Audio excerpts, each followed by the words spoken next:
वैदिक पर्सपेक्टिव के इस YouTube चैनल को सब्सक्राइब करें, वीडियो को लाइक व शेयर करें। ओम त्रिचित नः अद्या भवतम नवेदसा विभुः वायाम उत अरातिः अश्विना युवोः यंत्रम हिमयेव वाशसु अभ्यायमसेना भवतम मनीषिभिः। त्रिसप्त ही हमारा, आज ही हो तुम दोनों नवेदस, व्यापक हम तुम दोनों का परिचालन करते हैं और आय पंचमास। हे अश्विना पुरुष औरत युगल, तुम दोनों का ही यंत्र शीतल रात्रि के समान दिन है, साक्षात कार्य सिद्धि के लिए ग्रहण करने योग्य हो तुम दोनों मनीषियों द्वारा। यह जो मंत्र लिया गया, यह ऋग्वेद के प्रथम मंडल का 34वां सूक्त है।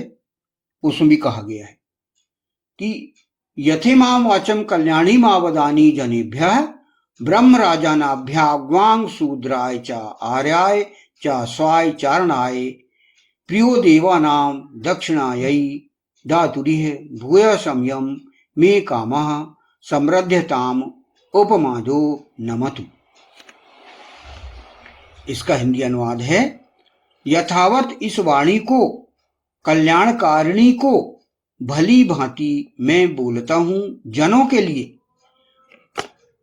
ब्रह्माज्ञाकारियों, राज्यकर्म करने वालों के लिए, शूद्र के लिए, वैश्यों के लिए और आत्म प्रशंसा करने वालों के लिए, दिवकर्म करने वालों का प्रिय, आय पंचमास या दक्षिणा देने वाले के लिए यहाँ हूं।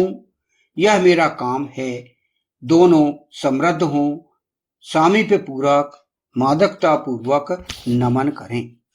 जैसा कि इस जो मंत्र है, यह सूक्त है, इसका प्रमुख विषय क्या है?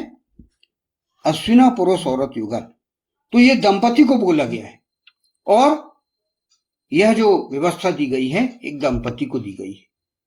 और इस वेद मंत्र में इस प्रकार हम समझते हुए चलें और हमारा जो जीवन उद्देश्य है उसको हम पूर्ण करें। तो इस प्रकार ये 7 रत्न हैं जो कि यहाँ पर वेद में मर्यादाओं के रूप में कहा गया है कि ये 7 मर्यादाएं हैं। मर्यादाएं जैसे कि हम जानते हैं भगवान श्री राम मर्यादा पुरुषोत्तम कहे जाते हैं, तो वैसे ही मर्यादाओं का पालन हम हमारे जीवन में करें और हमारे जीवन को सफल बनाएं। हर व्यक्ति अपनी मर्यादा में चले, अपने अनुशासन में चले तो जीवन को सुखमय बना सकता है। और यदि व्यक्ति अनियंत्रित होकर चले, असंतुलित होकर चले, तो वो जीवन को जो है वो संकट में डाल सकता है। इसलिए मर्यादाएं दी गई हैं, सीमाएं दी गई हैं, जिन्हें हम पालन करें तो हम हमारे जीवन को सुखमय बना सकते हैं। यहां पर कहा गया है सप्त मर्यादा कवयः ततक्षुः। 7 मर्यादाएं क्रांतिदर्शी मेधावियों द्वारा निर्मित की गई हैं। ये अथर्ववेद के 5वें कांड के प्रथम सूक्त के 6वें मंत्र में कहा गया है। जो हमारे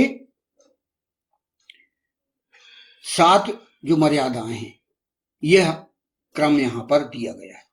3 आधार स्तंभ, 3 आचरण स्तंभ और 7वां है जीवन उद्देश्य। यह ईश्वर ने, ईशान परमात्मा ने 7 मर्यादाएं या सीमाएं यहां पर इस वेद में प्रदान की हैं। इसको हम अच्छे से समझें, आत्मसात करें। और कोई मनमानी व्यवस्था नहीं है ये ईश्वर ने, ईशान परमात्मा ने वेद में ये दिए। जो हमें जो प्रमाण दिए गए वेद मंत्रों के रूप में जो प्रमाण दिए गए, उनको हम समझें और समझते हुए हमारे जीवन में अपनाएं। तो जैसा कि हम जानते हैं कि यह जो भाष्य हम समझ रहे हैं ऋग्वेद के प्रथम मंडल के 34वें सूक्त का यह प्रथम मंत्र हम समझ रहे हैं। इसमें हमारा प्रथम फुटनोट ही चल रहा था जिसे हम आत्मसात करने के प्रयास कर रहे हैं। यहां पर कहा गया था कि त्रिसप्त ही हमारा, अर्थात त्रिचित नह, इसके विषय में अभी कुछ व्यक्तियों के कंफ्यूजन रह गए हैं जो कि क्लियर करना था। तो जो त्रिसप्त की जो बात कही गई है वेद में, जैसे कि हमारे दुनिया का जो पहली किताब है वह है वेद, जो कि हमारे एक विश्व के पुस्तकालय के संग्रह कोश में वेद ऋग्वेद के नाम से प्रथम भाग जो है वह दुनिया की पहली किताब के रूप में संग्रहित करके रखी गई है, जिसमें वेद के अनुसार ईश्वर क्या है इस विषय में हमें ज्ञात होता है कि इसमें कहा गया है कि ईश्वर एक है। ईश्वर जो है वो तो है और है के साथ ईश्वर एक है।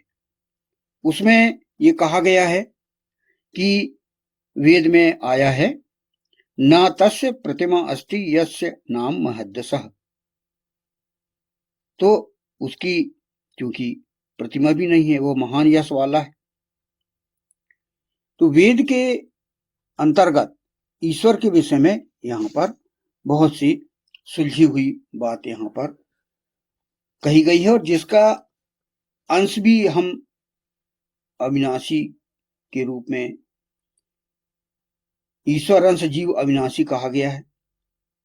मानव ईश्वर का अंश है, क्योंकि हम ईश्वर का भी अंश है, अतः हमें यह जानना बहुत आवश्यक है कि हम जिसका अंश हैं वह स्वयं कैसा है। वेद के अनेकों मंत्रों में ईश्वर के विषय में बतलाया गया है। उनमें से एक मंत्र द्रष्टव्य है। वह क्या है? ओम शः पर्यगात तत्शुक्रम अकायम अव्रणम अस्नाविरग्वं शुद्धम अपाप विद्धम कविहि मनीषी परिभूः स्वयंभूः याथा तथ्युतो अर्थान व्यदधात शाश्वतीभ्यः समाभ्यः।